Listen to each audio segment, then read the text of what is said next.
Yes. Mr. Raphael Dawkins with the Combat Radio. Joshua versus Franklin is official for London, the O2 Arena on April the 1st. April Fool's Day. Well, it'll be after 12, so we're good. Okay.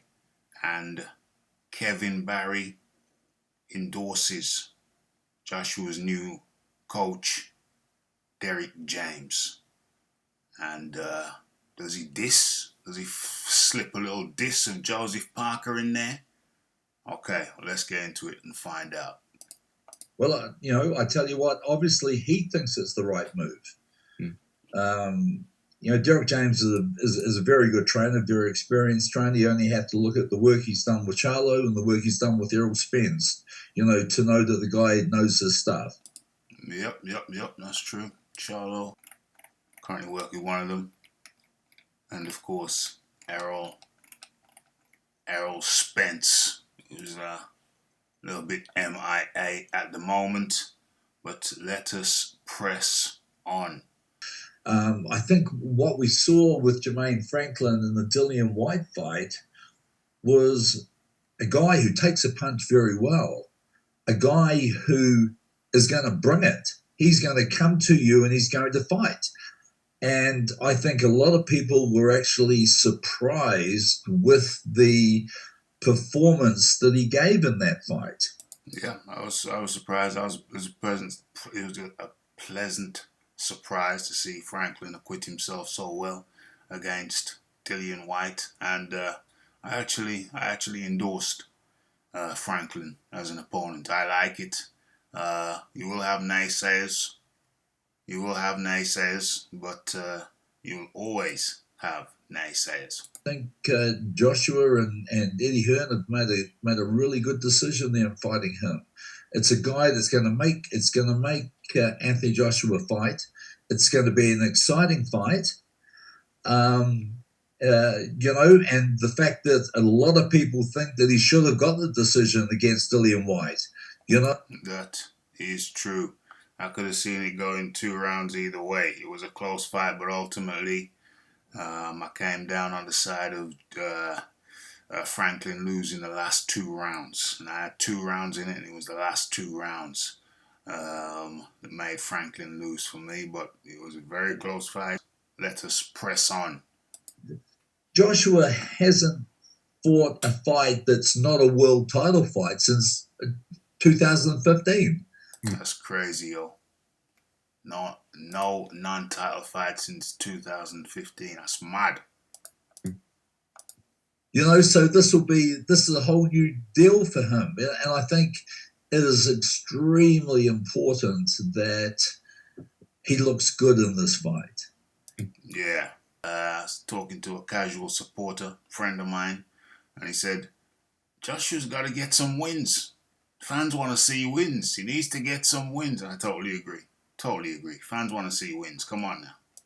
If he's to be a serious... And also, Franklin, nice boxer, very nice boxer. Get some boxing in. Let's have a nice boxing match. I'd have been cool with Wallin.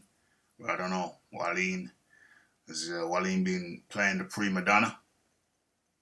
Wallin, the only thing Wallin's done is he cut Fury. He was fighting very well, cut Fury, and then threw the game plan out the window. He was going to the body, having great success in the first half. He cut Fury, and then the game plan went out the window like a pigeon.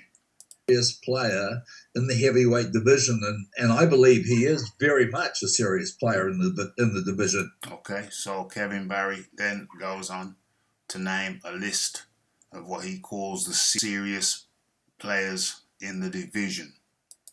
Personally, myself, I think we have 6 real fighters in the heavyweight division, and the rest I think are just making up numbers and looking for an opportunity.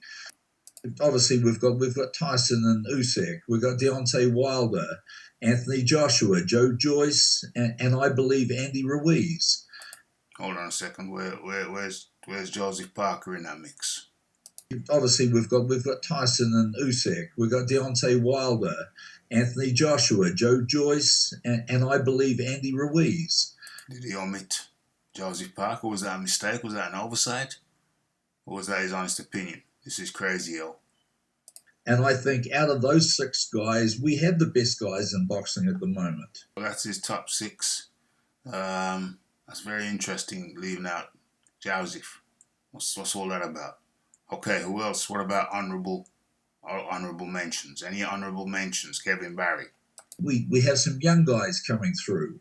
The standout has to be our American fighter, Jared Anderson. Now, Jared, at 23 years old, I've had Jared in the gym. In fact, he came into the gym when he was an amateur. Damn, came into the gym when he was an amateur. Jared Anderson, yes, definitely one that we're watching. In fact, he came into the gym when he was an amateur to spar Joseph Parker. And holy hell, he was a handful then. Damn, sounds like Jared Anderson was hell on wheels. I've seen him in my gym on multiple occasions sparring Tyson Fury. Damn. And he's a bloody handful. I don't know how long this video's been, so let's bring it on home. Okay, so Anthony Joshua versus Jermaine Franklin is official for the O2 Arena, London, on April the 1st. Live only on DAZN. And I don't see any PPV there. Could it be that this is not a PPV, like a gift for the people? Could this be that this is not PPV, like a gift for the people? That would be beautiful. Absolutely beautiful. Giving the people what they want. Some live fighting without having to pay through the nose. Frank Warren, take note. Okay, so that's my breakdown. I'm looking forward to it. Looks like Derek James will be training Anthony Joshua. But we do know when Anthony Joshua fights next, and that's the O2 Arena, April the 1st. Joshua v. Franklin. Like, subscribe, comment, share, and don't forget to smash that like button and check out the live shows. It's Raphael Dawkins, Combat Radio, and we are out.